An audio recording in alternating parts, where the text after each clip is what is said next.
নমস্কার, welcome to my channel Soumishil Shri Shri Radhakrishna Gopal Shrimad Bhagavad Gita. আজকে আমি শ্রীমদ ভগবদ্গীতার পঞ্চম অধ্যায়ের কর্মসন্ন্যাস যুগের 25তম অনুবাদ পাঠ করব। যে মুনিদের অন্তর হইতে পাপ দূর হইয়াছে, সন্দেহ কাটিয়া গিয়াছে, যাহারা ইন্দ্রিয় দমন করিয়াছেন, যাহারা সকলের কল্যাণ করিয়া থাকেন, সেই মুনিরা মুক্তি লাভ করিয়া থাকেন। রাধে কৃষ্ণ, রাধে কৃষ্ণ, রাধে কৃষ্ণ।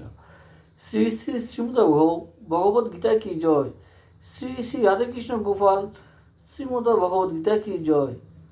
আমার এই গীতা পাঠ ভালো লাগলে আপনারা লাইক, কমেন্ট, শেয়ার এবং সাবস্ক্রাইব করবেন। রাধে কৃষ্ণ, রাধে কৃষ্ণ, রাধে কৃষ্ণ।